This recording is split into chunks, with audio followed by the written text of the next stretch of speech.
Estamos en Tulancingo, Hidalgo, cuna de la lucha extrema en México, y vamos a conocer a los personajes que trajeron este estilo de lucha desde Japón hasta el país.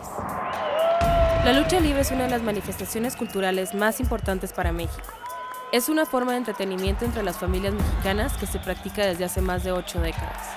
Su popularidad creció hasta convertir a los luchadores en héroes enmascarados, al estilo de los superhéroes americanos. Hoy, un nuevo estilo de lucha japonesa está creciendo en México y Estados Unidos, renovando una vieja tradición con el uso de violencia extrema: la lucha ultraviolenta.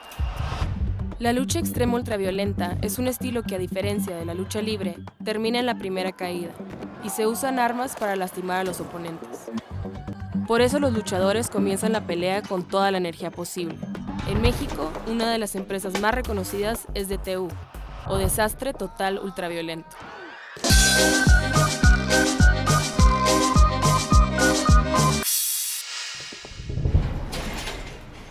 Estamos afuera del autolavado BM, uno de los primeros lugares donde hubo lucha extrema en el país, y vamos a conocer a Crazy Boy, fundador de DTU, para que nos cuente un poco de esta historia.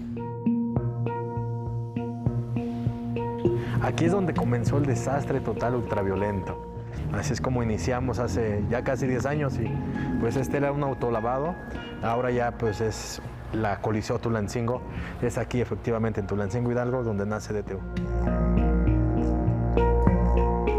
Cuando tuve la oportunidad de viajar a Japón, allá es donde está muy arraigado este estilo de lucha extrema, totalmente diferente a lo que se manejaba aquí en México. Empezamos a convocar a luchadores que tuvieran pues ese estilo, ¿no?, de lucha más arriesgada, de diferentes castigos y modalidades que se podrían manejar en esta nueva tendencia de lucha en México, en el cual en ese entonces estaba Pesadilla, Aeroboy, Violento Jack, con los cuales fue que inició este sueño extremo de hacer DTU.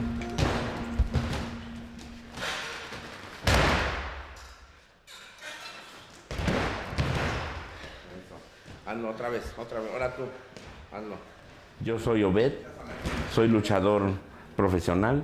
Mi papá fue luchador, yo lo veía y fue lo que me llamaba a mí la atención. En este caso ellos van conmigo y cuando me decían, yo quiero subirme al ring, pues súbete, pero vamos a hacer las cosas bien. Obed comenzó a entrenar a sus hijos desde muy temprana edad.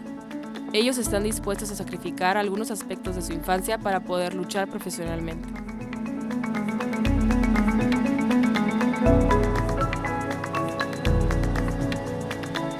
Yo empecé como luchador tradicional, lucha clásica, pero en el año 2000, cuando vino una empresa con luchadores extremos, me llamó la atención y en ese tiempo nadie hacía lucha extrema aquí en México. Pues yo creo que no te cuidas, ¿no? O sea, no hay una forma en cómo cuidarte. Pues ya ves las cortadas en los brazos, en la cara. Es lo que son las consecuencias.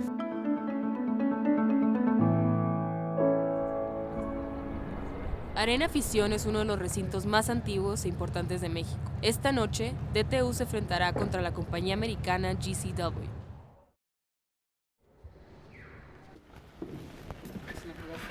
Hola. Bueno, y veo que tienes las armas aquí para enseñarme más o menos cómo las usan. Este es un cúter, la verdad es que tiene mucho. Si eres ingenioso lo puedes usar de muchas maneras. Lo puedes utilizar para rajarle la frente, el brazo. Ese es su uso principal, pero pues bueno. Está bien peligroso, ¿no? Sí, debes de tener mucho ingenio y pues volverte loco en el ring.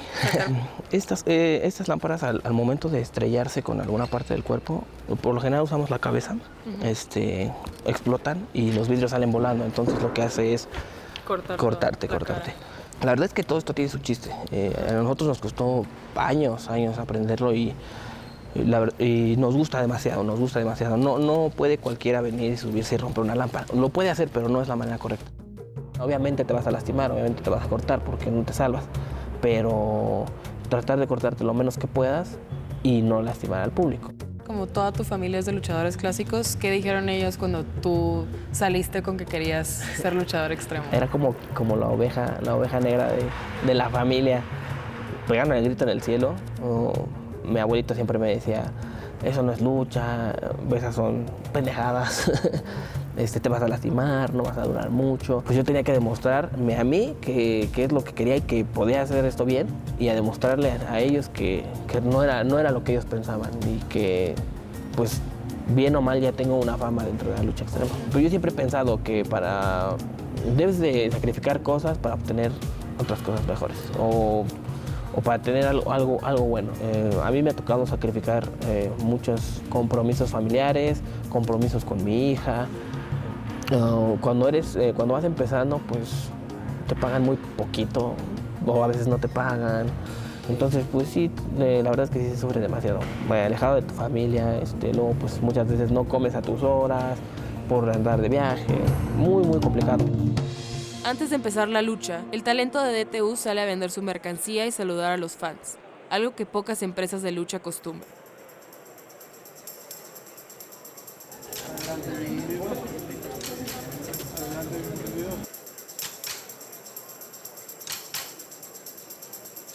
Ellos son los Red Irving y Erwin.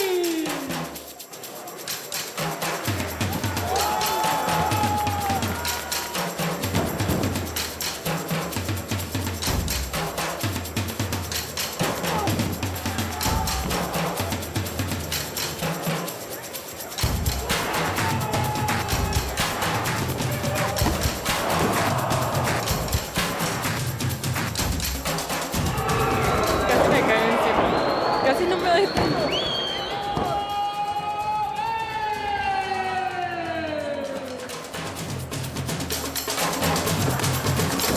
Es increíble cómo te puede transformar el ring, estar ahí arriba, te hace sentirte libre, eres otra persona.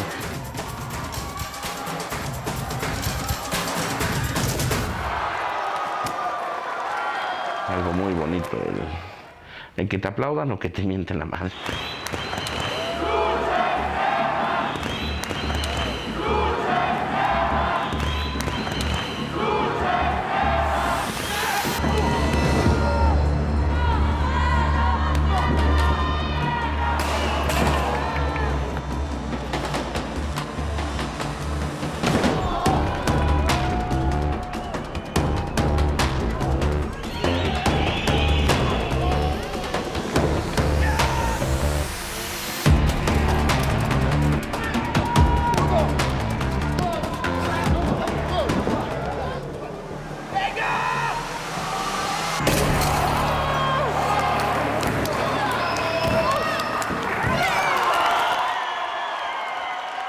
La sonrisa de un niño que te brinda la mano y que te diga, me gusta cómo luchas, eso es algo increíble, la verdad.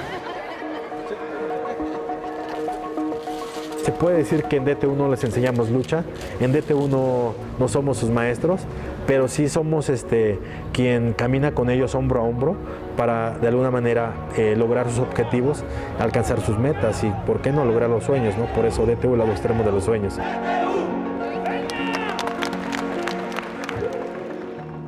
Para Cíclope y otros luchadores extremos, el dolor es un precio pequeño a pagar por la carrera que les apasiona y por alimentar la pasión del público que los acompaña en cada victoria.